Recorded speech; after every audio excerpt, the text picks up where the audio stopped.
But ಒಂದು ಇಲ್ಲೇ ನಾವು ರಾಜ್ಯಾಧ್ಯಕ್ಷರಾಗಿ ಕೆಲಸ ಮಾಡಬೇಕು ಅನ್ನೋದೇನಿದೆ, ನನಗಂತೂ ಹಂಗನ್ಸಿಲ್ಲಪ್ಪ. ಆ ಟ್ರಬಲ್ ಶೂಟಿಂಗ್ ಕೆಲಸ ಮಾಡ್ತಕ್ಕಂಥದ್ದು ನನಗೆ ಅವಕಾಶ ಕೊಟ್ಟರೆ ನಾನು ಮಾಡ್ತೀನಿ. ಚುನಾವಣೆಗಳಲ್ಲಿ ನಾನು ಫಲಿತಾಂಶ ನನ್ನ ಪರವಾಗಿ ಬರದೇ ಹೋಗ್ಬೋದು, ಆದರೆ ನಾನು ಕುಗ್ತಕ್ಕಂಥ ವ್ಯಕ್ತಿ ಅಲ್ಲ. ನಮಸ್ಕಾರ ವೀಕ್ಷಕರೇ, ನಾನು ವಿಜಯ್ ಜನಹಳ್ಳಿ. ಇವತ್ತಿನ ಫೆಡರಲ್ ಕರ್ನಾಟಕದ ವಿಶೇಷ ಸಂದರ್ಶನದಲ್ಲಿ ಬಹಳ ಪ್ರಮುಖವಾದಂಥ ವ್ಯಕ್ತಿ ನಮ್ಮ ಜೊತೆ ಇದ್ದಾರೆ. ಬಿಜೆಪಿ ಜೊತೆ JDS ಮೈತ್ರಿಯಾದ ಬಳಿಕ ಪಕ್ಷ ಸಂಘಟನೆ ಸಂಬಂಧಪಟ್ಟಂತೆ ದೊಡ್ಡ ಮಟ್ಟದ ನಿರ್ಧಾರ ಮತ್ತು ಇದೇ ಮೊದಲ ಬಾರಿಗೆ ರಾಜ್ಯಾದ್ಯಂತ ಇಷ್ಟ ದೊಡ್ಡ ಮಟ್ಟ ಏನು ಪ್ರವಾಸ ಕೈಗೊಳ್ತಾ ಇರುವಂಥದ್ದು ನಿಖಿಲ್ ಕುಮಾರಸ್ವಾಮಿ, JDSನ ಯುವ ರಾಜ್ಯಾಧ್ಯಕ್ಷರು. ಕಂಟಿನ್ಯೂಸ್ ನಿರಂತರವಾಗಿ ಜನರೊಂದಿಗೆ ಜನತಾದಳ ಅನ್ನುವಂಥ ಏನು ಟ್ಯಾಗ್ಲೈನಲ್ಲಿ ಈ ಒಂದು ಏನು ಪ್ರವಾಸ ಕೈಗೊಳ್ತಾ ಇರುವಂಥದ್ದು, ಇವರ ಪ್ರವಾಸ ಉದ್ದೇಶ ಏನು, ಸವಾಲುಗಳು ಕೂಡ ಅದೇ ರೀತಿ ಇರುವಂಥದ್ದು. ನಮ್ಮ ಜೊತೆ ಈಗ ನಿಖಿಲ್ ಕುಮಾರಸ್ವಾಮಿ ಮಾತಾಡ್ತಾ ಇರೋ ಕಾರ್ಯಕ್ರಮಕ್ಕೆ ಸ್ವಾಗತ. ನಮಸ್ತೆ ಸರ್. ಹೊಸ ಒಂದು ಹೆಜ್ಜೆಯನ್ನು ಇಟ್ಟಿರುವಂಥದ್ದು ಪ್ರವಾಸಕ್ಕೆ, ಏನು ಪ್ರವಾಸದ ಉದ್ದೇಶ ಮತ್ತು ಯಾವ ರೀತಿ ಪ್ರವಾಸ ಮಾಡ್ತಾ ಇದ್ದೀರಾ? ಒಂದು ಸರ್, ನಾಳೆಯ ದಿನ ಪಕ್ಷದ ವರಿಷ್ಠರು ಸನ್ಮಾನ್ಯ ದೇವೇಗೌಡರು ಸಾಹೇಬ್ರು ಹಾಗೂ ನಮ್ಮ ನಾಯಕರಾದಂಥ ಕುಮಾರಣ್ಣ ಅವರು ಬಿಡುವಿಲ್ದಿರ ಈ ಒಂದು ಸಮಯದಲ್ಲಿ ಕುಮಾರಣ್ಣ ಅವರು ಭಾನುವಾರ ಆಗಿರೋದ್ರಿಂದ ನಾಳೆ ದಿನ membership drive missed call campaign ಅಂತಕ್ಕಂಥದ್ದಕ್ಕೆ ಒಂದು ಲಾಂಚ್ ಪ್ರೋಗ್ರಾಮ್ ನಾಳೆ ದಿನ ಇಟ್ಟಿದ್ದಾರೆ. ಇದು ಇಡೀ ರಾಜ್ಯಾದ್ಯಂತ ಈ ಒಂದು ಮೆಂಬರ್ಶಿಪ್ ಕ್ಯಾಂಪೇನು ರನ್ ಆಗಬೇಕು ಅಂತಕ್ಕಂಥದ್ದು ವರಿಷ್ಠರು ಈಗಾಗಲೇ ಆಗ್ರಹಿಸಿದ್ದಾರೆ. ಅವರ ಆಗ್ರಹದಂತೆ ಈಗಾಗಲೇ ನಾವೆಲ್ಲರೂ ಪೂರ್ವ ಸಿದ್ಧತೆಗಳು ಎಲ್ಲ ಪ್ರಿಪ್ರೇಷನ್ಸು ಈಗಾಗಲೇ ಎಲ್ಲ ನಮ್ಮ ಕಳೆದ ಸಾರ್ವತ್ರಿಕ ಚುನಾವಣೆಯಲ್ಲಿ ನಿಂತಹ ಅಭ್ಯರ್ಥಿಗಳು XMLS MLS ನಿರಂತರವಾಗಿ ಫ್ರಮ್ ಪಾಸ್ಟ್ 15 ಡೇಸ್ ಎಲ್ಲರ ಜೊತೆ ಕೂತು ಚರ್ಚೆ ಮಾಡಿದ್ದೇನೆ. ಒಂದು ಶೆಡ್ಯೂಲಿಂದ ಪ್ರಿಪೇರ್ ಮಾಡಿದ್ದೇವೆ. ಇದು ಮೂಲ ಉದ್ದೇಶ ಇವತ್ತು ಈ ರಾಜ್ಯ ಪ್ರವಾಸದ್ದು ಒಂದು ಕಡೆ ಪಕ್ಷದ ಸಂಘಟನೆಯ ದೃಷ್ಟಿಯಿಂದ ಹಲವಾರು ವರ್ಷಗಳಿಂದ ಕಟ್ಟಕಡೆಯ ಗ್ರಾಮದ ವ್ಯಕ್ತಿಯು ಕೂಡ ಇವತ್ತು ಈ ಪಕ್ಷ ಈ ಹಂತಕ್ಕೆ ಬಂದು ತಲುಪಿದೆ ಅಂತಕ್ಕಂಥದ್ದಾದರೆ ಅವರ ಒಂದು ಆಶೀರ್ವಾದ.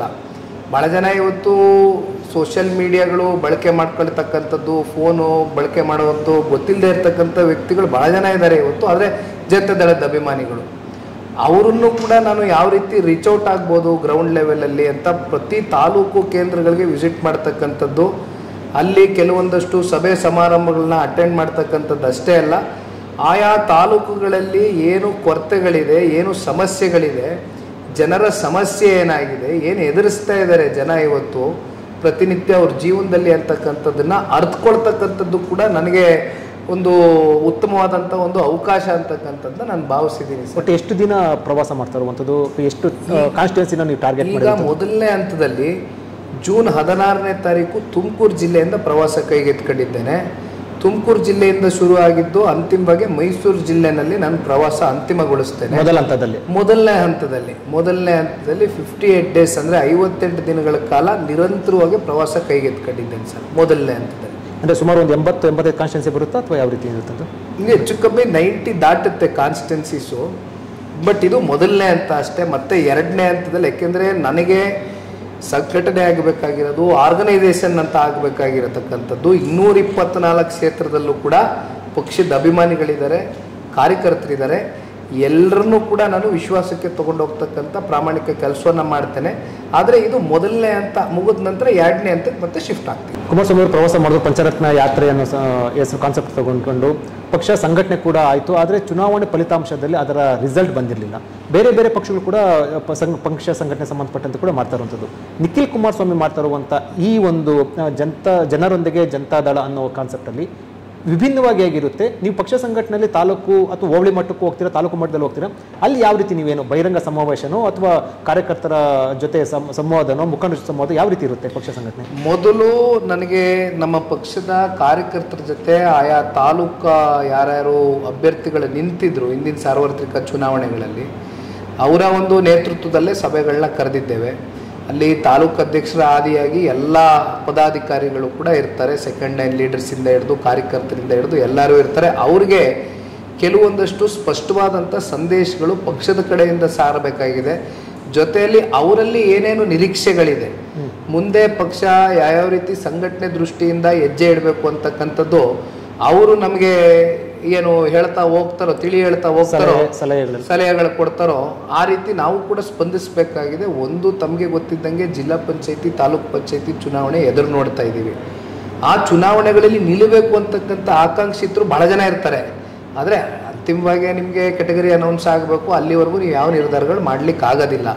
ಸೊ ಇವೆಲ್ಲವನ್ನ ಮುಂದಿನ ದಿನಗಳಲ್ಲಿ ಸರಿದೂಗಿಸ್ತಕ್ಕಂಥ ಕೆಲಸ ಮಾಡಬೇಕು. ಅವರಲ್ಲಿ ಆಕಾಂಕ್ಷಿತರು ಯಾರಿರ್ತಾರೆ, ಜೊತೆಯಲ್ಲಿ ನಮ್ಮಲ್ಲಿ ಕೆಲವೊಂದಷ್ಟು ಪದಾಧಿಕಾರಿಗಳು ಮತ್ತೆ ಪುನರ್ರಚನೆ ಆಗಬೇಕು, ಮತ್ತೆ ಪಕ್ಷ ಪುನಶ್ಚೇತನಗೊಳ್ಬೇಕು ಅಂತಕ್ಕಂಥದ್ದಾದರೆ ಎಲ್ಲ ಪದಾಧಿಕಾರಿಗಳು ಬದಲಾವಣೆ ಆಗಿ ಮತ್ತು ಹೊಸಬರಿಗೆ ಅವಕಾಶ ಕೊಡಬೇಕು ಅಂತಕ್ಕಂಥದ್ದು ಬಹುತೇಕರ ಒಪಿನಿಯನ್ನು.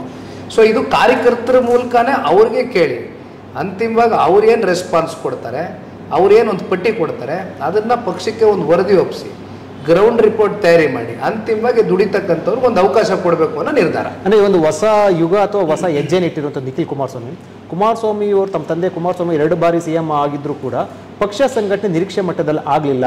ಮತ್ತು ಪಕ್ಷದಲ್ಲಿ ಇದ್ದಂಥವರು ಕೂಡ CM ಆಗಿದ್ದಾಗ ಜೊತೆಲಿದ್ದರು, ಅಧಿಕಾರ ಇಲ್ದಿದ್ದ ಸಮಯದಲ್ಲೇ ಕೂಡ ಎಲ್ಲ ಹೊರಗಡೆ ಹೋದ್ರು. ತಮ್ಮ ಅನುಭವ ಕೂಡ ಬಂದಿದೆ. ಇದನ್ನು ನೀವು ಯಾವ ರೀತಿ ನೋಡ್ತೀರಿ ನೀವು ಇದನ್ನು? ಬಹುಶಃ ಸರ್, ನಾನು ಒಂದು ಯಾವಾಗಲೂ ಆಲೋಚನೆ ಮಾಡ್ತೇನೆ, ಸನ್ಮಾನ್ಯ ಕುಮಾರಣ್ಣವರು ಕಳೆದ ಒಂದು 20 ವರ್ಷದಿಂದ, ಅಂದರೆ ನಾನು ಅವಾಗ ಇನ್ನು ಕಾಲೇಜ್ಗೆ ಹೋಗ್ತಿದ್ದೆ, PUC ಡೇಸ್, ಒಂದು 16-17 ವರ್ಷ ಇತ್ತು. ಅವಾಗಿಂದ ಇವತ್ತಿನವರೆಗೂ ನಾನು ನೋಡ್ಕೊಂಬಂದಿದ್ದೇನೆ. ಏಕಾಂಗಿಯಾಗಿ ಅವರ ಜೊತೆಯಲ್ಲಿ, ಅಂದರೆ ಏಕಾಂಗಿಯಾಗಿ ಅನ್ನೋದಕ್ಕಿಂತ ಹೆಚ್ಚಾಗಿ is the face of the party. ಈಗ ಯಾವುದೇ ಪಾರ್ಟಿಯ ಆಗುಗಳಿಗೂ ಉತ್ತರ ಕೊಡಬೇಕಾಗಿರ್ತಕ್ಕಂಥದ್ದು ಕುಮಾರಣ್ಣ ಅವರೇ ಕಳೆದ 20 ವರ್ಷದಿಂದ.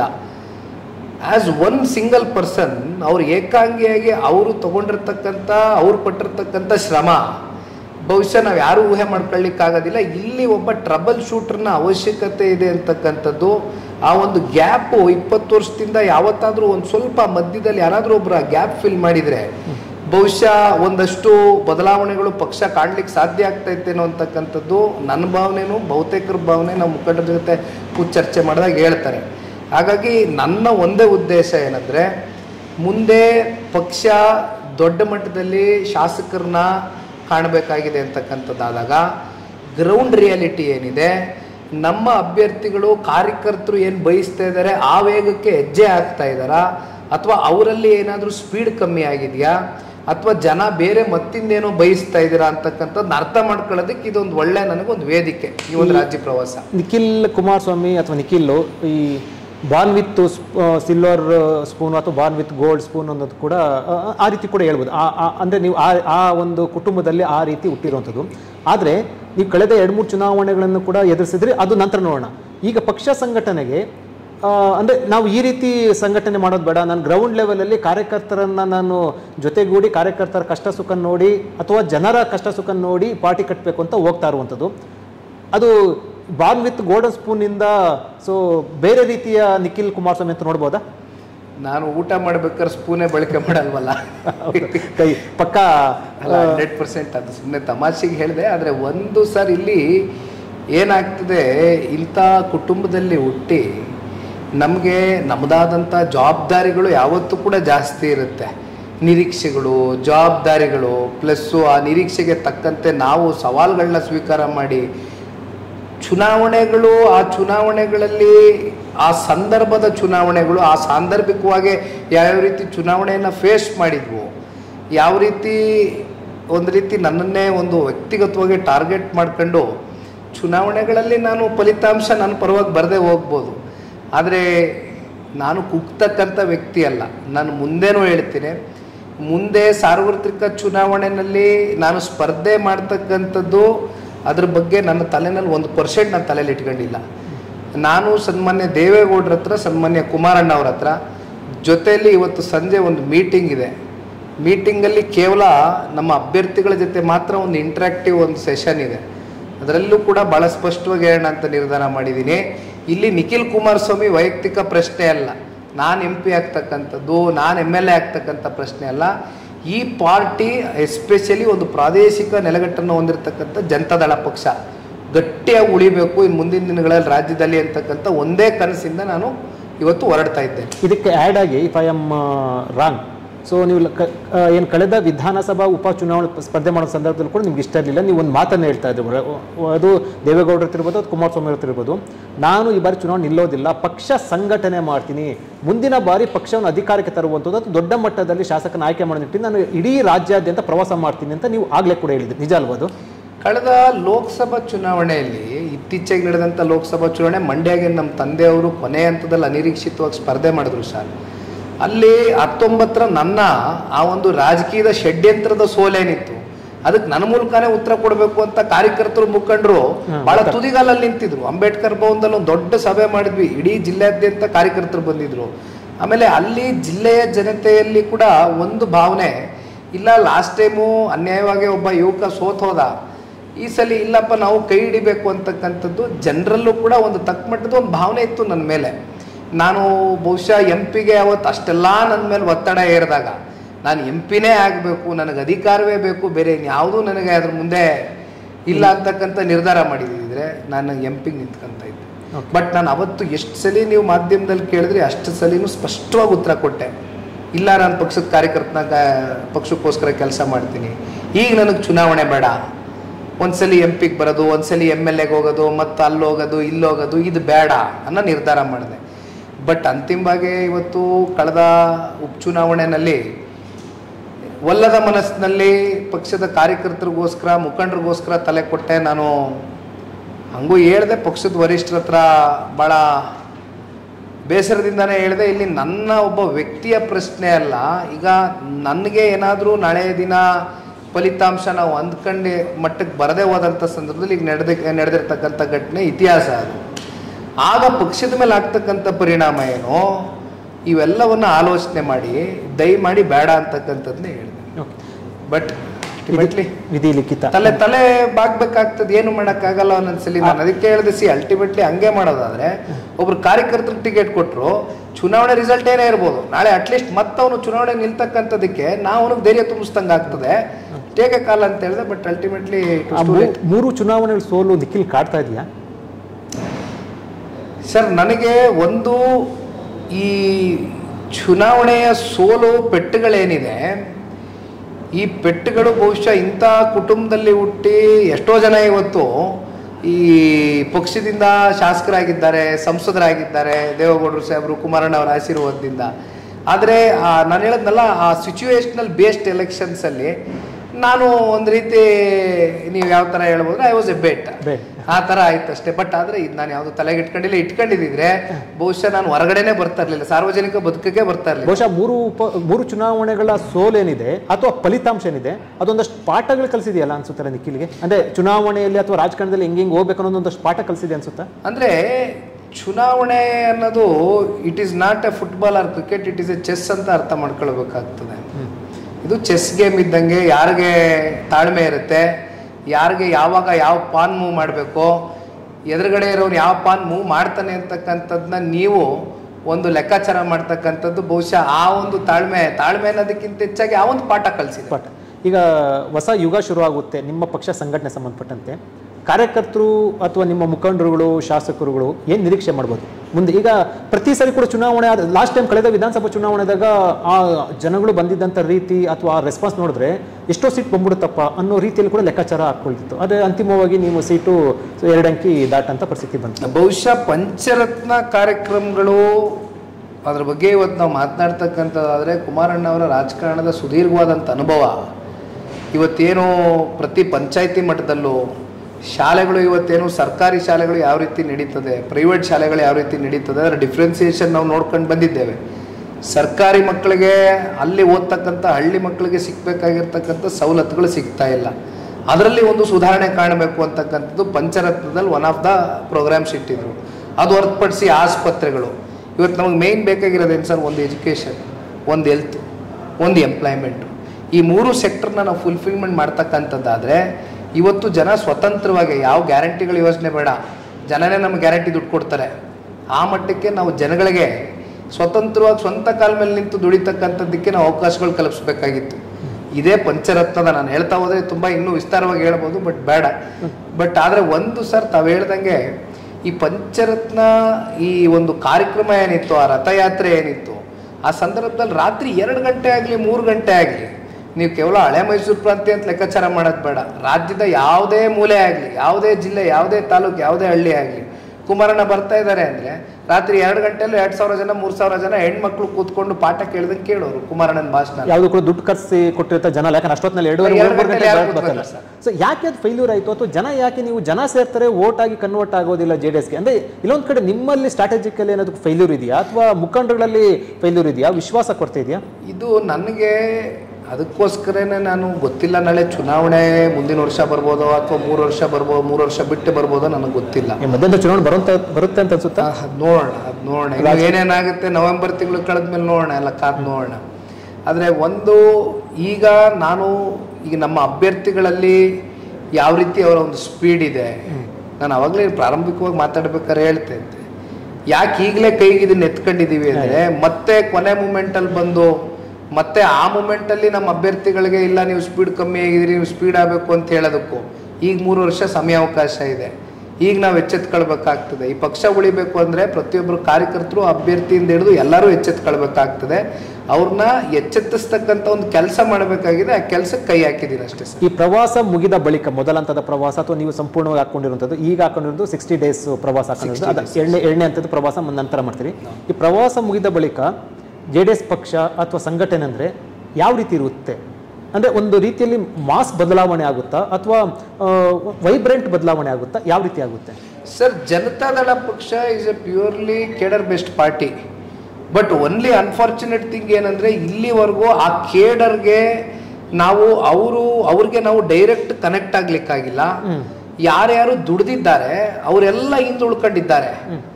ಯಾರ್ಯಾರು ಸುಮ್ಮನೆ ಮೇಲ್ಗಡೆ ಶೋ ಕೊಟ್ಕೊಂಡು ಓಡಾಡ್ತಾ ಇದ್ದಾರೆ ಅವರೆಲ್ಲ ಒಳ್ಳೊಳ್ಳೆ ಸ್ಥಾನಮಾನದಲ್ಲಿ 10 ವರ್ಷ 15 ವರ್ಷ ಕೂತ್ಕೊಂಡು ಪದಾಧಿಕಾರಿಗಳು ಮಾಡ್ತಾ ಇದ್ದಾರೆ ಕೆಲವೊಂದಷ್ಟು ಜಿಲ್ಲೆಗಳಲ್ಲಿ ಅಥವಾ ತಾಲೂಕುಗಳಲ್ಲಿ.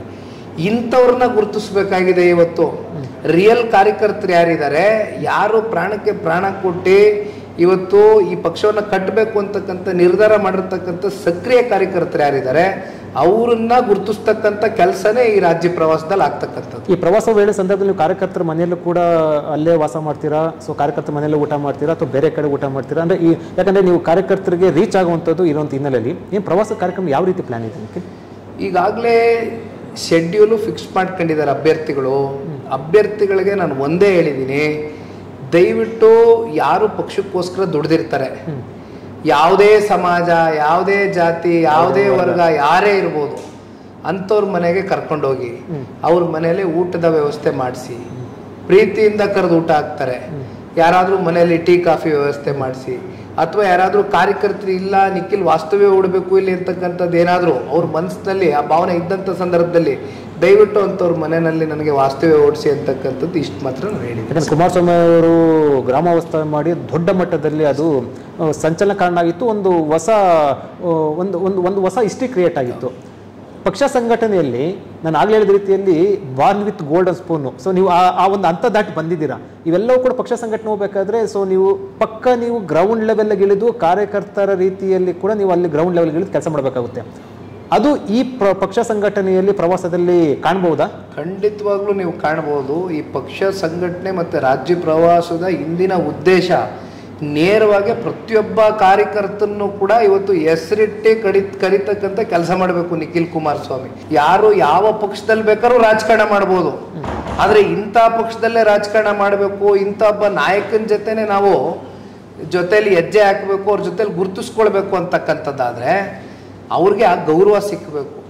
ಅವರ ಶ್ರಮಕ್ಕೆ ಪ್ರತಿಫಲವಾಗಿ ಗೌರವ ಸಿಕ್ಕಿದಾಗ ಆಗ ಅವರು ಇನ್ನೂ ಒಂದು ಸ್ವಲ್ಪ ಉತ್ಸಾಹಕತೆಯಿಂದ ಹೆಜ್ಜೆ ಹಾಕ್ತಕ್ಕಂಥದ್ದಕ್ಕೆ ಪಕ್ಷಕ್ಕೂ ಕೂಡ ಒಂದು ಹೊಸ ಉರುಪು ಶುರು ಆಗ್ತದೆ ಅಂತಕ್ಕಂಥದ್ದು ನಮ್ಮೆಲ್ಲರ ಒಂದು ಅಭಿಲಾಷೆ. ಇದು ನೀವು ಒಪ್ತಿರೋ ಬಿಡ್ತಿರೋ ಅದು ನಾನಂತೂ ಇದನ್ನು ಹೇಳಲೇಬೇಕಾಗುತ್ತೆ.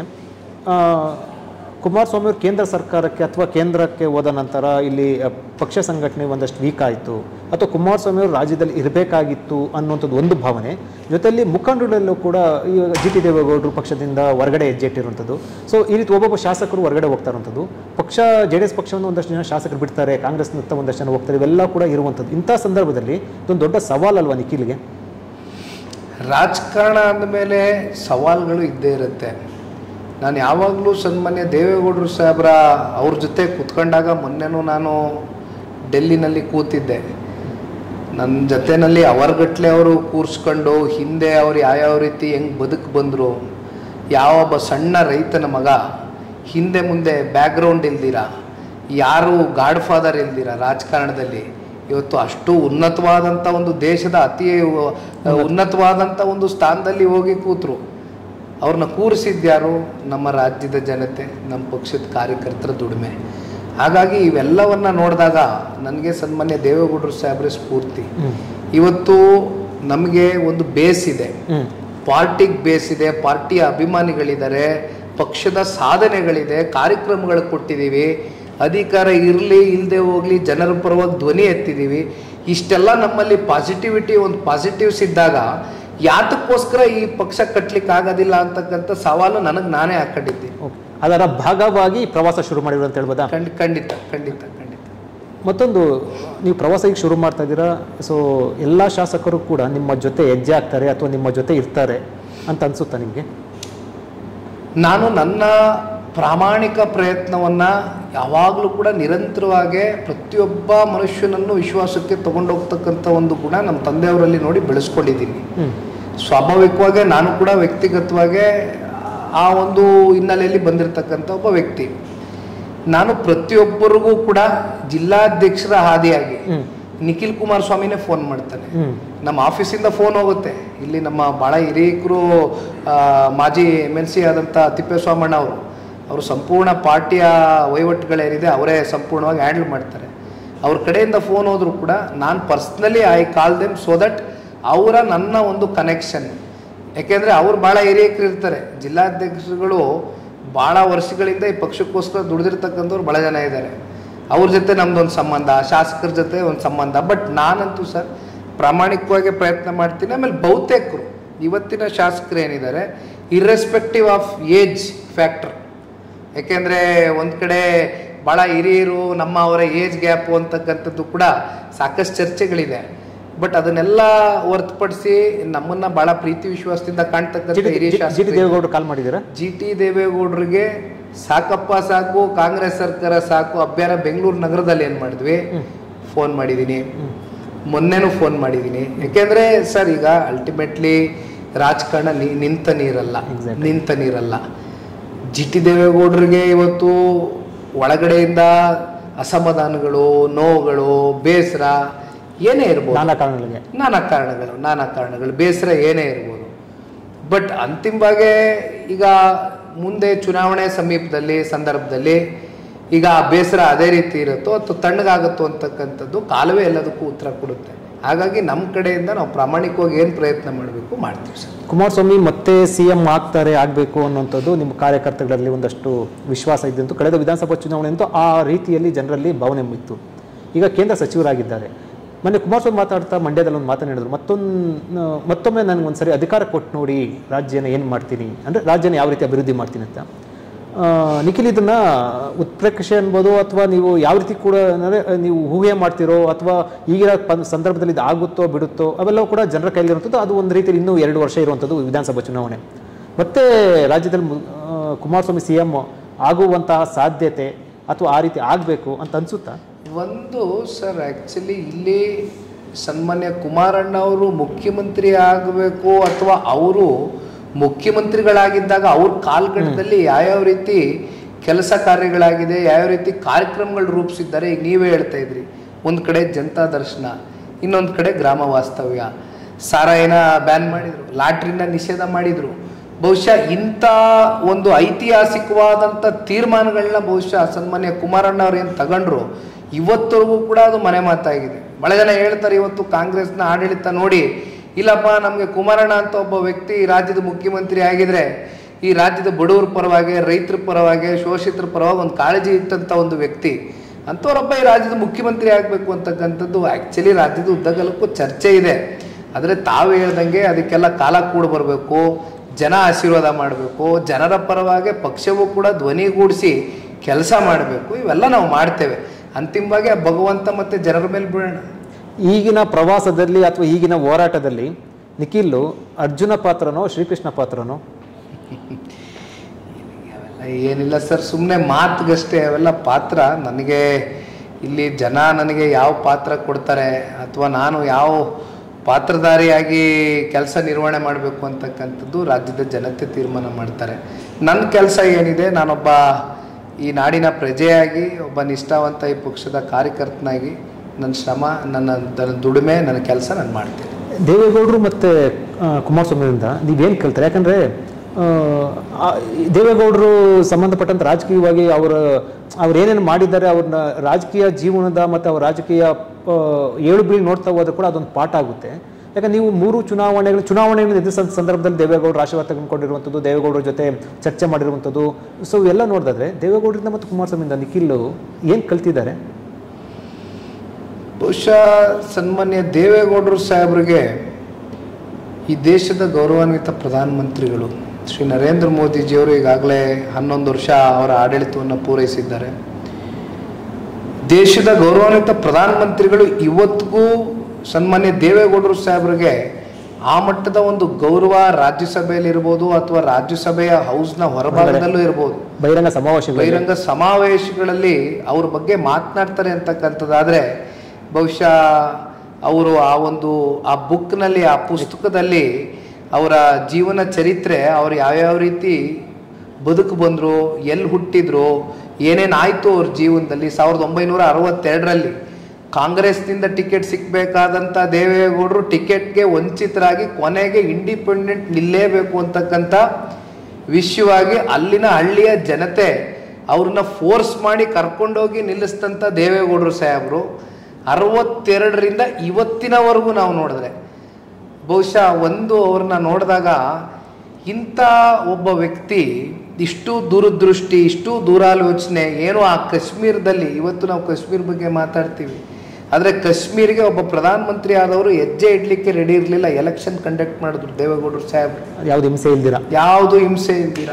ಇವತ್ತು ನಾರ್ತ್ ಈಸ್ಟರ್ನ್ ಸ್ಟೇಟ್ಸ್ಗೆ 5ರಿಂದ 6 ಸಾವಿರ ಕೋಟಿ, 96ರಲ್ಲಿ 5ರಿಂದ 6 ಸಾವಿರ ಕೋಟಿ ಅನುದಾನ ಅಂದರೆ ಇವತ್ತು ಲಕ್ಷಾಂತರ ಕೋಟಿ ಬೆಲೆ ಬಾಳ್ತಕ್ಕಂಥ ಅನುದಾನ. ಆ ಮಟ್ಟಕ್ಕೆ ಇರ್ತಕ್ಕಂಥದ್ದು. ಭತ್ತಕ್ಕೂ ಕೂಡ ದೇವೇಗೌಡರ ಹೆಸರು, ಭತ್ತಕ್ಕೆ ಪಂಜಾಬ್ನ ಒಂದು ತಳಿ ಏನಿದೆ, ಒಂದು ಭತ್ತಕ್ಕೂ ಕೂಡ ದೇವೇಗೌಡರ ಹೆಸರು. ಅಂದರೆ ಹೇಳ್ತಾ ಹೋದ್ರೆ ಬಹುಶಃ ಅವರ ಸಾಧನೆಗಳು ನಿಜಕ್ಕೂ ಕೂಡ ಇಂಥ ಒಬ್ಬ ವ್ಯಕ್ತಿ ಇವರ ಒಂದು ಇಷ್ಟು 62 ವರ್ಷದ ದೀರ್ಘಕಾಲದ ರಾಜಕಾರಣದಲ್ಲಿ ಕೇವಲ 3.25 ವರ್ಷ ಅಷ್ಟೇ ಅವರ ಆಡಳಿತದಲ್ಲಿ ಇದ್ದಿತ್ತು. ರಾಜ್ಯದ ಮುಖ್ಯಮಂತ್ರಿಗಳು ಮತ್ತು ನಿಮಗೆ PWD ಮಿನಿಸ್ಟರ್ ಆಗಿ, ನೀರಾವರಿ ಸಚಿವರಾಗಿ, ಪ್ರಧಾನಮಂತ್ರಿಗಳಾಗಿ 3.25 ವರ್ಷದಲ್ಲಿ ಇಷ್ಟೋ ವರ್ಷದ ರಾಜಕಾರಣದ ಬದುಕಲ್ಲಿ ಕೇವಲ 3.25 ವರ್ಷ ಆಡಳಿತ ಅವಧಿನಲ್ಲಿ ದೇವೇಗೌಡರು ಸಾಹೇಬ್ರು ಇದ್ದಂಥದ್ದು. ಆದರೂ ಇವತ್ತಿಗೂ 93 ವಯಸ್ಸಿನ ದೇವೇಗೌಡರು ಸಾಹೇಬರು ಇವತ್ತಿಗೂ ಕೂಡ ನಮ್ಮ ನಾಡಿನ ನೆಲ ಜಲ ಭಾಷೆ ಅಂತ ಬಂದಾಗ ಮೊದಲು ಮಾತನಾಡ್ತಕ್ಕಂಥ ವ್ಯಕ್ತಿ. ಅದನ್ನು ರಾಜ್ಯಸಭೆಯಲ್ಲಿ ಪದೇ ಪದೇ ನೋಡ್ತಾ ಇರ್ತೀವಿ. ಬಹುಶಃ ಇದಕ್ಕಿಂತ ನಮ್ಮ ಜೀವನದಲ್ಲಿ ಇನ್ನೇನು ಸ್ಫೂರ್ತಿ ಬೇಕು? ಈಗಲೂ ಬಹಳ ಜನ ಯುವಕರಿಗೆ ಸ್ಫೂರ್ತಿ ಇದು ಪಕ್ಷಾತೀತವಾಗಿ ನಾವು ಮಾತಾಡೋದು. ಪಕ್ಷಾತೀತವಾಗಿ ಕೂಡ ಈಗಲೂ ಕೂಡ ಪಕ್ಷ ಸಂಘಟನೆ ಸಂಬಂಧಪಟ್ಟ ನಾನೇ ಬರ್ತೀನಿ ಅಂತ ಹೇಳ್ತಾರೆ ದೇವೇಗೌಡರು. ಇಲ್ಲ, ಆ ಛಲ ಸನ್ಮಾನ್ಯ ದೇವೇಗೌಡರು ಸಾಹೇಬರಲ್ಲಿ ನಾವೆಲ್ಲರೂ ಕೂಡ ನಿರೀಕ್ಷೆ ಮಾಡ್ತಕ್ಕಂಥದ್ದೇ ಆ ಛಲ. ಯಾಕೆಂದರೆ ಬಹುಶಃ ಅವರು ಈ ಪಕ್ಷವನ್ನು ಕಟ್ಟಿರ್ತಕ್ಕಂಥವ್ರು, ಪಕ್ಷದ ಸ್ಥಾಪಕರು ಎಷ್ಟು ಬೆವರು ಸುರಿಸಿ, ಎಷ್ಟು ಕಷ್ಟಪಟ್ಟು ಕಾರ್ಯಕ್ರಮಗಳು, ಸಾಧನೆಗಳು, ಅವ್ರ ತೀರ್ಮಾನಗಳ ಮಧ್ಯೆ 30 ವರ್ಷದಿಂದ ಈ ಪಕ್ಷ ನಿರಂತರವಾಗಿ ಉಳ್ಕ ಬಂದಿದೆ. ಈಗಲೂ ಸಲಹೆ ಪಡಿತಾ ಇರ್ತೀರ? ಅಂದರೆ ಇವಾಗ ಪ್ರತಿಯೊಂದು ನಿರ್ಧಾರದಿಂದನೂ ಕೂಡ, ಅಂದರೆ ಈಗ ನೀವು ಈ ಪಕ್ಷ ಸಂಘಟನೆ ಸಂಬಂಧಪಟ್ಟಂತೆ ತೆಗೆದುಕೊಂಡು ಮಾತಾಡೋ ತೀರ್ಮಾನ ಇವೆಲ್ಲವೂ ಕೂಡ ದೇವೇಗೌಡರು ಚರ್ಚೆ ಮಾಡಿದಾಗ ಏನಂತ ಹೇಳಿದ್ದಾರೆ? ನಾನು ಯಾವುದೇ ಪಕ್ಷದ ವಿಚಾರವಾಗಿ ಯಾವುದೇ ನಿರ್ಧಾರಗಳು, ತೀರ್ಮಾನಗಳು ನಾನು ತಗೊಳ್ತಕ್ಕಂಥ ಪ್ರಶ್ನೆ ಇಲ್ಲ. ಇಲ್ಲಿ ನಿರ್ಧಾರ ತೀರ್ಮಾನ ಆಗಬೇಕಾಗಿರ್ತಕ್ಕಂಥದ್ದು ಒಂದು ದೇವೇಗೌಡರು ಸಾಹೇಬ್ರ ಕಡೆಯಿಂದ, ಒಂದು ಕುಮಾರಣ್ಣ ಅವ್ರ ಕಡೆಯಿಂದ, ಜೊತೆಯಲ್ಲಿ ನಮ್ಮ ಪಕ್ಷದ ಹಿರಿಯ ಶಾಸಕರು, ಮಾಜಿ ಶಾಸಕರು ಯಾರಿದ್ದಾರೆ ಅವರೆಲ್ಲರೂ ಕೂತು ತೀರ್ಮಾನ ತಗೊಳ್ತೀವಿ ಒಟ್ಟಾರೆಯಾಗಿ. ಬಟ್ ಯಾವುದೇ ನನ್ನ ಥಾಟ್ ಏನೇ ಬಂದರೂ ಕೂಡ ನನ್ನ ಮನಸ್ಸಿನಲ್ಲಿ ಇಲ್ಲ ಪಕ್ಷ ಸಂಘಟನೆಗೆ ಈ ಡೈರೆಕ್ಷನಲ್ಲಿ ಹೋದರೆ ಹೇಗೆ ಅಂತಕ್ಕಂಥದ್ದು ನನಗೆ ಆಲೋಚನೆ ಬಂದಾಗ ಹೋಗಿ ಕೂತು ದೇವೇಗೌಡರು ಸಾಹೇಬ್ರ ಹತ್ರ, ಕುಮಾರಣ್ಣವ್ರ ಹತ್ರ ಚರ್ಚೆ ಮಾಡ್ತೇನೆ. ಇಲ್ಲ ಈ ಏನಾದರೂ ನನ್ನ ಥಾಟ್ ಪ್ರಾಸೆಸ್ಸಲ್ಲಿ ಇಲ್ಲ ಮುಂದೆ ಪಕ್ಷಕ್ಕೆ ಅನುಕೂಲ ಆಗುತ್ತೆ ಅಂತಕ್ಕಂಥದ್ದಾದರೆ, ಅವ್ರ ನಿರ್ಧಾರ ತಗೊಳ್ತಕ್ಕಂಥದ್ದಾದರೆ ಅದಕ್ಕೆ ನಾವು ಸ್ವಾಗತ ಮಾಡ್ತೀವಿ. ದೇವೇಗೌಡರು ಇಲ್ಲ ಹಿಂಗೆ ಮಾಡ್ತಾರೆ ಸರಿ, ಇಲ್ಲ ಹಿಂಗೆ ಮಾಡ್ತಾರೆ ಹೋಗಿ ತಪ್ಪು ಅಂತೆಲ್ಲ ಹೇಳ್ತಾರೆ ನಿಖಿಲ್ ಹತ್ರ. ಯಾಕಂದ್ರೆ ನೀವು ಪೆಟ್ಟು ಅವರ ಒಂದು ಮುದ್ದಿನ ಮೊಮ್ಮಗ. ದೇವೇಗೌಡರು ಸಾಹೇಬ್ರ ಮುಂದೆ ಆ್ಯಕ್ಚುಲಿ ಸರ್ ನಾವೇನು ಹೆಚ್ಚಿಗೆ ಮಾತಾಡೋದು ಏನಿಲ್ಲ. ಯಾಕೆಂದರೆ ಅವ್ರ ಮುಂದೆ ನಾವು ಇವತ್ತಿಂದ ಅಲ್ಲ ಅವತ್ತಿಂದ ಕೂತ್ರು ಮೈ ನಡ್ಕಾನೆ. ಯಾಕೆಂದರೆ ಅವ್ರಿಗೆ ನಾವು ಹೇಳ್ತಕ್ಕಂಥದ್ದು ಏನಿಲ್ಲ. ಅವರಿಂದ ನಾವು ಪ್ರತಿನಿತ್ಯ ಪ್ರತಿ ಕ್ಷಣ ಕೂಡ ಅವ್ರ ಜೊತೆಯಲ್ಲಿ ಕೂತು ಚರ್ಚೆ ಮಾಡಿದಾಗ ನಮಗೆ ಆಗ್ತಕ್ಕಂಥ ಜ್ಞಾನೋದಯ, ಅವರಲ್ಲಿ ಇರ್ತಕ್ಕಂಥ ಒಂದು ಇಮೆನ್ಸ್ ನಾಲೆಡ್ಜ್ ಏನಿದೆ ಅದನ್ನು ಅವ್ರ ಜೊತೆ ಕೂತು ಚರ್ಚೆ ಮಾಡಿದಾಗ ನಿಜಕ್ಕೂ ಕೂಡ ರೋಮಾಂಚನ ಆಗ್ತದೆ. ಹಾಗಾಗಿ ನಾನೇನಿಲ್ಲ, ದೊಡ್ಡವರು ಏನು ಹೇಳ್ತಾರೋ, ಯಾವ ರೀತಿ ಹೆಜ್ಜೆ ಇಡುವಂತಾರೋ ಆ ರೀತಿ ನಾವೆಲ್ಲರೂ ಹೆಜ್ಜೆ ಇಡ್ತೀವಿ. ಬಿಜೆಪಿ ಜೆಡಿಎಸ್ ಮೈತ್ರಿ ನಿಮ್ಗೆ ಏನು ಅನಿಸುತ್ತೆ? ಈಗ ಲೋಕಲ್ ಬಾಡಿ ಎಲೆಕ್ಷನ್ಸ್ ಬರ್ತಾ ಇರೋದು, ಮುಂದಿನ ವಿಧಾನಸಭಾ ಚುನಾವಣೆ, ಲೋಕಸಭಾ ಚುನಾವಣೆಯಲ್ಲಿ ಬಿಜೆಪಿ ಜೆಡಿಎಸ್ ಮೈತ್ರಿ ಸಕ್ಸಸ್ ಆಗಿರುವಂಥದ್ದು.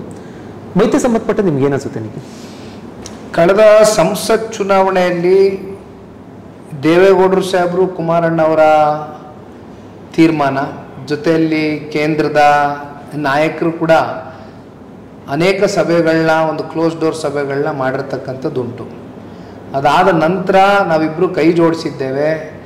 ನಮ್ಮ ಈ ಒಂದು ಒಗ್ಗಟ್ಟಿಗೆ ಪ್ರತಿಫಲವಾಗಿ ರಾಜ್ಯದ ಜನತೆಯು ಕೂಡ 19 ಜನ ಸಂಸದರನ್ನ ಆಶೀರ್ವಾದ ಮಾಡಿ ನರೇಂದ್ರ ಮೋದಿಜಿಯವರಿಗೆ ಒಂದು ಏನೊಂದು ಶಕ್ತಿಯನ್ನು ತುಂಬಿಸಿದ್ದಾರೆ. ಬಹುಶಃ ಇತ್ತೀಚಿನ ದಿನಗಳಲ್ಲಿ ಕೆಲವೊಂದಷ್ಟು ಚರ್ಚೆಗಳು, ಇಲ್ಲಪ್ಪ ಏನೋ ಅಲಯನ್ಸ್ ಇರ್ಲಿಕ್ಕಿಲ್ವಂತೆ, ಬ್ರೇಕ್ ಆಗತ್ತಂತೆ ಅಂತಕ್ಕಂಥ ಒಂದಷ್ಟು ಚರ್ಚೆಗಳು. ನಾನು ಒಂದು ಮಾತು ಹೇಳ್ತೀನಿ ಸರ್, ಏನಾಗ್ತದೆ, ಕೆಲವೊಂದಷ್ಟು ಹೋರಾಟದ ವಿಚಾರವಾಗಿ, ಈಗ ಮೂಡ ವಿಚಾರವಾಗಿ ಒಟ್ಟಾಗಿ ಹೋರಾಟ ಮಾಡಿದ್ವಿ. ಇನ್ನು ಏನಾಗ್ತದೆ, ಕೆಲವೊಂದಷ್ಟು ಹೋರಾಟಗಳು ಡಿಸಿಷನ್ ಮೇಕಿಂಗಲ್ಲಿ ಟೈಮ್ ತಗೊಳ್ತದೆ. ಹಾಗಾಗಿ ಒಂದಷ್ಟು ಹೋರಾಟಗಳು ಪ್ರತ್ಯೇಕವಾಗೂ ಆಗಬೇಕು. ಯಾಕೆಂದರೆ ನಮ್ಮ ಪಕ್ಷದ ಐಡೆಂಟಿಟಿಗಳು ತುಂಬ ಇಂಪಾರ್ಟೆಂಟ್ ಆಗ್ತದೆ. ಈಗ ನಾವು BJP ನಾವೇನು ಇವತ್ತು ಒಟ್ಟಾಗಿದ್ದೇವೆ, ಈ ಒಗ್ಗಟ್ಟನ್ನು ಯಾರೂ ಕೂಡ ಮುರಿಲಿಕ್ಕಾಗೋದಿಲ್ಲ. ಅಲ್ಲಿ ಕಾಂಗ್ರೆಸ್ನವರು ಪಾಪ ಏನೋ ಅಂದ್ಕೊಂಡಿರ್ಬೋದು, ಇಲ್ಲ ಕಣಪ್ಪ ಈ ಜಾಸ್ತಿ ದಿನ ಸಸ್ಟೈನ್ ಆಗೋದಿಲ್ಲ ಅಂತಕ್ಕಂಥ ಚರ್ಚೆ ಇರ್ಬೋದು. ಆದರೆ ನಾವು ಭಾಳ ಸ್ಪಷ್ಟವಾಗಿ ಹೇಳ್ತೇವೆ, ಇದು ಒಂದು ಆರೋಗ್ಯಕರವಾದಂಥ ಒಂದು ಬೆಳವಣಿಗೆ, ರಾಜ್ಯದ ಜನತೆಯ ಪರವಾಗಿ ತಗೊಂಡಿರ್ತಕ್ಕಂಥ ತೀರ್ಮಾನ. ಯಾವ ಕಾರಣಕ್ಕೂ ನಮ್ಮ ಒಗ್ಗಟ್ಟಲ್ಲಿ, ನಮ್ಮ ಹೊಂದಾಣಿಕೆಯಲ್ಲಿ ಪರಸ್ಪರ ಯಾವುದೇ ಗೊಂದಲಕ್ಕೆ ಎಡೆ ಮಾಡಿಕೊಡ್ತಕ್ಕಂಥ ಪ್ರಶ್ನೆ ಇಲ್ಲ. ಬಟ್ ಕೋಆರ್ಡಿನೇಷನ್ ಕಮಿಟಿ ಒಂದು ಆಗಬೇಕು ಅಂತಕ್ಕಂಥದ್ದು ನಿಮ್ಮ ಮಾಧ್ಯಮಗಳಲ್ಲಿ JDLP ನಾಯಕರು ಸುರೇಶ್ ಬಾಬಣ್ಣ ಅವರು ಪ್ರಸ್ತಾವನೆ ಮಾಡಿದ್ದಾರೆ. ನಾನು ಕೂಡ ಹೇಳಿದ್ದೇನೆ, ಇಬ್ರು ಕಾರ್ಯಕರ್ತರ ಭಾವನೆ ಹೇಳಿದ್ದೇನೆ, 2 ಪಕ್ಷದ ಕಾರ್ಯಕರ್ತರ ಭಾವನೆ. ಅದು ಅತಿ ಶೀಘ್ರದಲ್ಲಿ ಬಗೆಹರಿಸ್ತಾರೆ ಅಂತಕ್ಕಂಥದ್ದು ನಂಬಿದ್ದೀನಿ ಪಕ್ಷದ ನಾಯಕರು. ಬಟ್ ಎರಡು ಮೈತ್ರಿಯಿಂದ ಇಬ್ರಿಗೂ ಅನುಕೂಲ ಆಗಿದೆ ಅಂತ ಅನ್ಸುತ್ತಲ್ವಾ? ಅಂದ್ರೆ ಕಾಂಗ್ರೆಸ್ಗೆ ಈಗ ನಿಮ್ಗೆ ಕಾಮನ್ ಎನಿಮಿ ಬರುವಂಥದ್ದು, ಕಾಮನ್ ಶತ್ರು ಬರುವಂಥ, ಸಾಮಾನ್ಯ ಶತ್ರು ಬರುವಂಥದ್ದು ಕಾಂಗ್ರೆಸ್ಸು. ಸೊ ಇವೆರಡೂ ಕಾರ್ಯಕರ್ತರು ಒಟ್ಟಾಗಿ ಹೋದ್ರೆ ಕಾಂಗ್ರೆಸ್ನ ಮಣಿಸ್ಬೋದು ಅನ್ನೋದು ಅಭಿಪ್ರಾಯ ಇದೆಯಾ? ಇಲ್ಲ, ಈಗಾಗಲೇ ನಮಗೆ MP ಚುನಾವಣೆಯಲ್ಲಿ ಒಂದು ಕಡೆ 19 ಜನ ಸಂಸದರಿರಲಿ, ನಮಗೆ ಹತ್ತತ್ರ 150ಕ್ಕೂ ಹೆಚ್ಚು ಅಸೆಂಬ್ಲಿ ಸೆಗ್ಮೆಂಟ್ಗಳಲ್ಲಿ ಆ 19 ಜನ ಸಂಸದರ ಒಂದು ಏನು ಲೆಕ್ಕಾಚಾರ ಇದೆಯಲ್ಲ, ಒಂದು ಡೇಟಾ ಅನಾಲಿಸಿಸ್ ಮಾಡ್ತಕ್ಕಂಥದ್ದಾದರೆ 150 ಆ್ಯಂಡ್ ಅಬೌವ್ ಅಸೆಂಬ್ಲಿ ಸೆಗ್ಮೆಂಟ್ಗಳಲ್ಲಿ ಆ 19 ಜನ ಸಂಸದರು ಗೆದ್ದಂಥ ಅಸೆಂಬ್ಲಿ ಸೆಗ್ಮೆಂಟ್ಸ್ ಏನಿದೆ ಅದರಲ್ಲಿ ಲೀಡ್ ಇದ್ದೀವಿ. JDSನ ಯುವ ರಾಜ್ಯಾಧ್ಯಕ್ಷರಾಗಿ ನೀವು ಪ್ರವಾಸ ಮಾಡ್ತಾ ಇರುವಂಥದ್ದು, ಚರ್ಚೆ ಆಗ್ತಾ ಇರೋದು ಕುಮಾರಸ್ವಾಮಿ ಅವರು ಇಲ್ಲಿ ಪಕ್ಷದ ಸಂಘಟನೆ ಸಂಬಂಧಪಟ್ಟ ಟೈಮ್ ಕೊಡೋಕ್ಕಾಗ್ತಾ ಇಲ್ಲ. ಸೊ JDS ರಾಜ್ಯಾಧ್ಯಕ್ಷರ ಆಗುವಂತಹ ಸಾಧ್ಯತೆ ಇದೆ. ಅದರ ಪೂರಕವಾಗಿ ಪ್ರವಾಸ ಜನರ ಕಾರ್ಯಕರ್ತರ ಎಲ್ಲ ಭಾವನೆ ಅರ್ಥ ನಂತರ JDS ರಾಜ್ಯಾಧ್ಯಕ್ಷರಾಗ್ತಾರೆ ನಿಖಿಲ್ ಕುಮಾರಸ್ವಾಮಿ ಅಂತ. ಒಂದು ಸನ್ಮಾನ್ಯ ಕುಮಾರಣ್ಣವರು ಕೇಂದ್ರದಲ್ಲಿ ಸಚಿವರಾಗಿದ್ದರು. ಪ್ರತಿನಿತ್ಯ ನಮ್ಮ XMLAಗಳು MLAಗಳು ಅಭ್ಯರ್ಥಿಗಳು ಅಥವಾ ಯಾರೇ ಇರಲಿ ಕುಮಾರಣ್ಣ ಅವ್ರನ್ನ ಭೇಟಿ ಆಗಬೇಕು ಅಂತ ಅವರು ತೀರ್ಮಾನ ಮಾಡಿದ್ಮೇಲೆ ಇಮ್ಮಿಡಿಯೇಟಾಗಿ ಐದಾರು ಅವ್ರಿಗೆ ಉದ್ಯೋಗ ಭವನ ಆಫೀಸಲ್ಲಿದ್ದರೆ ಆಫೀಸಲ್ಲಿ ಸಿಗ್ತಾರೆ, ಇಲ್ಲ ಇತ್ತೀಚೆಗೆ ಮನೆ ಗೃಹ ಪ್ರವೇಶ ಆಯಿತು, ಹೊಸ ಮನೆಗೆ ಶಿಫ್ಟ್ ಆಗಿದ್ದಾರೆ, ಅಲ್ಲಿ ಸಿಗ್ತಾರೆ. ಹಾಗಾಗಿ ಇಲ್ಲಿ ಕುಮಾರಣ್ಣ ಅವರ ಆಬ್ಸೆನ್ಸ್ ಅಂತಕ್ಕಂಥ ಪ್ರಶ್ನೆ ಇಲ್ಲ. ಒನ್ಲಿ ಥಿಂಗ್ ಇಸ್ ಅವ್ರಿಗೆ ಈ ದೇಶದ ಕೆಲಸ ಮಾಡ್ತಕ್ಕಂಥದ್ದಕ್ಕೆ ಆ ಸ್ಥಾನ ಸಿಕ್ಕಿದೆ. ಅವ್ರಿಗೆ ಒಂದು ಸ್ವಲ್ಪ ಸಮಯದ ಒತ್ತಡಗಳಿದೆ, ನಾನು ಇಲ್ಲ ಅಂತ ಹೇಳಲಿಕ್ಕಿಲ್ಲ. ಆದರೆ ಇಲ್ಲಿ ರಾಜ್ಯಾಧ್ಯಕ್ಷರ ಬದಲಾವಣೆ ಬಂದು ಅಪ್ರಸ್ತುತ. ಯಾಕೆಂದರೆ ಒಂದು ಕಳೆದ 20 ವರ್ಷದಿಂದ ನಿರಂತರವಾಗಿ the face of the party ಸಂಪೂರ್ಣವಾಗಿ ಈ ಪಾರ್ಟಿಯನ್ನು ಸರಿದೂಗಿಸ್ಕೊಂಡು ಅವರ ಹೆಗಲ ಮೇಲೆ ಸಾಕಷ್ಟು ಶ್ರಮ ಹೋರಾಟದಿಂದ ಈ ಪಾರ್ಟಿ ಕಟ್ಟಿರ್ತಕ್ಕಂಥವ್ರು ಕುಮಾರಣ್ಣವರು. ಕುಮಾರಣ್ಣನಿಂದ ಇವತ್ತು ಈ ಪಾರ್ಟಿ ಸದೃಢವಾಗಿ ಉಳಿದಿದೆ. ಹಾಗಾಗಿ ಇಲ್ಲಿ ರಾಜ್ಯಾಧ್ಯಕ್ಷರು ಆ ಫೇಸ್ ಬದಲಾವಣೆ ಪ್ರಶ್ನೆನೇ ಇಲ್ಲ. ರಾಜ್ಯಾಧ್ಯಕ್ಷರು ಕುಮಾರಣ್ಣವರೇ ಆಗಿರ್ತಾರೆ. ಇಲ್ಲಿ ಯಾವ ಒಂದು ಪಕ್ಷದ ಚೌಕಟ್ಟಿನಲ್ಲಿ ರಾಜ್ಯಾಧ್ಯಕ್ಷರು ಬದಲಾವಣೆ ಚರ್ಚೆನೂ ಬಂದಿಲ್ಲ. ಬಟ್ ಒಂದು ಇಲ್ಲೇ ನಾವು ರಾಜ್ಯಾಧ್ಯಕ್ಷರಾಗಿ ಕೆಲಸ ಮಾಡಬೇಕು ಅನ್ನೋದೇನಿದೆ, ನನಗಂತೂ ಹಂಗನ್ಸಿಲ್ಲಪ್ಪ. ಯಾಕೆಂದ್ರೆ ನನಗೆ ನನ್ನ ಪಕ್ಷದ ಕಾರ್ಯಕರ್ತರ ಭಾವನೆಗೆ ನಾನು ಒಂದು ಅಟೆಂಡೆನ್ಸ್ ಹಾಕಿದ್ರೆ ಸಾಕು, ಅವ್ರ ಭಾವನೆಗೆ ನಾನು ಸ್ಪಂದಿಸಿದ್ರೆ ಸಾಕು, ಅವರಲ್ಲಿ ಒಂದು ವಿಶ್ವಾಸ ಮೂಡಿಸಿದ್ರೆ ಸಾಕು. ಯಾಕೆಂದ್ರೆ ಚುನಾವಣೆ ಮಾಡೋರು ಅವರು. ಹಾಗಾಗಿ ನಾನು ಟ್ರಬಲ್ ಶೂಟರ್ ಅಂತ ಒಂದು ವರ್ಡ್ ಉಪಯೋಗಿಸೋದು. ಆ ಟ್ರಬಲ್ ಶೂಟಿಂಗ್ ಕೆಲಸ ಮಾಡ್ತಕ್ಕಂಥದ್ದು ನನಗೆ ಅವಕಾಶ ಕೊಟ್ಟರೆ ನಾನು ಮಾಡ್ತೀನಿ. ನನಗೆ ಇಲ್ಲೇನು ಯಾವ ಅಧ್ಯಕ್ಷಗಿರಿಯ ಅಪೇಕ್ಷೆ ನನಗೆ. ಏನೇನು ಟ್ರಬಲ್ ಇದೆ ಶೂಟ್ ಮಾಡೋಕ್ಕೆ? ಯಾಕಂದ್ರೆ ಒಂದಷ್ಟು ಟ್ರಬಲ್ ಇದೆ ಅಂತ ನಿಮ್ಮ ಗಮನಕ್ಕೆ ಬಂದಿರುವಂಥದ್ದು. ಟ್ರಬಲ್ಸ್ ಆ ರೀತಿ ಕಾಣ್ತಾ ಇದೆಯಾ ಅಥವಾ? ಎಲ್ಲ ರಾಜಕೀಯ ಪಕ್ಷಗಳಲ್ಲೂ ಟ್ರಬಲ್ಸ್ ಇದ್ದೇ ಇರುತ್ತೆ ಸರ್. ಓಕೆ, ಅದು ಸರ್ವೇ ಸಾಮಾನ್ಯ, ಸ್ವಾಭಾವಿಕ. ಈಗ ಒಂದು ಕುಟುಂಬ ಅಂದಮೇಲೆ ಟ್ರಬಲ್ಸ್ ಬರ್ತಾ ಇರುತ್ತೆ, ಅದು ಅಲ್ಲಲ್ಲೇ ಶೂಟ್ ಮಾಡ್ಬೇಕಾಗಿದ್ದಾಗ ಒಂದು ದೊಡ್ಡ ಪಕ್ಷ ಇದು. ಓಕೆ, ಬಹಳ ಎಮ್ಮರವಾಗಿ ಬೆಳೆಸಿರ್ತಕ್ಕಂಥ ಪಕ್ಷ ಈ ರಾಜ್ಯದ ಜನತೆ. ಹಾಗಾಗಿ ಸಣ್ಣ ಪುಟ್ಟ ವಿಷಯಗಳು ಇದ್ದೇ ಇರ್ತವೆ. ಆಮೇಲೆ ಈಗ ವಾಸ್ತವದಲ್ಲಿ ಚುನಾವಣೆ ಮಾಡಬೇಕಾಗ್ತದೆ. ಪ್ಲಸ್ಸು ನಮ್ಮ ಅಭ್ಯರ್ಥಿಗಳು ಎಷ್ಟರ ಮಟ್ಟಕ್ಕೆ ಒಂದು ಸ್ಪೀಡಾಗೆ ಜನಗಳಿಗೆ ಸ್ಪಂದಿಸ್ತಾ ಇದ್ದಾರೆ, ಜನಗಳ ಭಾವನೆಗೆ ಯಾವ ರೀತಿ ಅವರು ಅವರ ಜೊತೆಯಲ್ಲಿ ಕೈ ಜೋಡಿಸಿ ಕೆಲಸ ಮಾಡ್ತಾ ಇದ್ದಾರೆ ಆಯಾ ಅಸೆಂಬ್ಲಿ ಸೆಗ್ಮೆಂಟ್ಗಳಲ್ಲಿ ಅಂತಕ್ಕಂಥ ರಿಪೋರ್ಟ್ಗಳು ಕೊಡಬೇಕಾಗ್ತದೆ ಪಾರ್ಟಿಗೆ. ಅವ್ರ ಜೊತೆ ನಾನು ಬೆರಿಬೇಕಾಗುತ್ತೆ, ಗ್ರೌಂಡ್ಗೆ ಇಳಿಬೇಕಾಗ್ತದೆ. ಇಂಥ ಕೆಲಸಗಳಲ್ಲಿ ಮುಂದಿನ ದಿನಗಳಲ್ಲಿ ನಿಖಿಲ್ ಕುಮಾರಸ್ವಾಮಿ, ಸನ್ಮಾನ್ಯ ಕುಮಾರಣ್ಣ ಅವರಿಗೆ ದೇವೇಗೌಡರು ಒಂದು ವರದಿ ಒಪ್ಪಿಸ್ತಾರೆ. ಅಂದ್ರೆ ಟ್ರಬಲ್ ಶೂಟರ್ ಆಗಿ ಜೆಡಿಎಸ್ ರಾಜ್ಯಾಧ್ಯಕ್ಷ, ಜೆಡಿಎಸ್ ಯುವ ರಾಜ್ಯಾಧ್ಯಕ್ಷ ಆಗಕ್ಕಿಂತ ಅಂದ್ರೆ ಅದಕ್ಕಿಂತ ಬಹಳ ಪ್ರಮುಖವಾಗಿ ಟ್ರಬಲ್ ಶೂಟರ್ ಆಗಿ ಪಕ್ಷದ ಸಂಘಟನೆಗೆ ತಾವು ಇಳಿತಾ ಇದ್ದೀರಾ ಅಂತ ಹೇಳ್ಬೋದಾ? ಅಲ್ಲ, ಟ್ರಬಲ್ ಶೂಟಿಂಗ್ ಮಾಡ್ಲೇಬೇಕು ಸರ್. ಯಾಕೆಂದ್ರೆ ಈಗ ರಾಜ ಒಬ್ನೇ ಇರಬೇಕು. ಹೌದು, ರಾಜ 4 ಜನ ಇರಕ್ಕಾಗಲ್ಲ, ಇಬ್ಬರು ರಾಜ ಅವಶ್ಯಕತೆ ಇಲ್ಲ. ರಾಜ ಒಬ್ನೇ ಇರಬೇಕು, ಫೇಸ್ ಒಬ್ನೇ ಇರಬೇಕು. ಆದರೆ ಅಲ್ಲಿ ಆ ರಾಜನಿಗೆ ಅವ್ರಿಗೆ ಇರ್ತಕ್ಕಂಥ ಸವಾಲುಗಳೇನಿದೆ ಅದನ್ನ ಯಾವ್ಯಾವ ರೀತಿ ಆ ರಾಜನವ್ರಿಗೂ ಬರ್ದಿರ ಅಥವಾ ಆ ರಾಜನ ಗಮನಕ್ಕೆ ತಗೊಂಡು ಬಂದು ಸೆಟ್ರೇಟ್ ಮಾಡ್ತಕ್ಕಂಥ ಕೆಲಸ ಏನಾಗಬೇಕಾಗಿದೆ, ಆ ಕೆಲಸ ಯಾರಾದರೂ ಒಬ್ರು ಮಾಡಲೇಬೇಕಲ್ಲ. ಹೆಚ್ಚಿನ ಸುದ್ದಿ ಅಪ್ಡೇಟ್ಗೆ ಈಗಲೇ the federal Karnataka YouTube page ಅನ್ನು ಸಬ್ಸ್ಕ್ರೈಬ್ ಮಾಡಿ.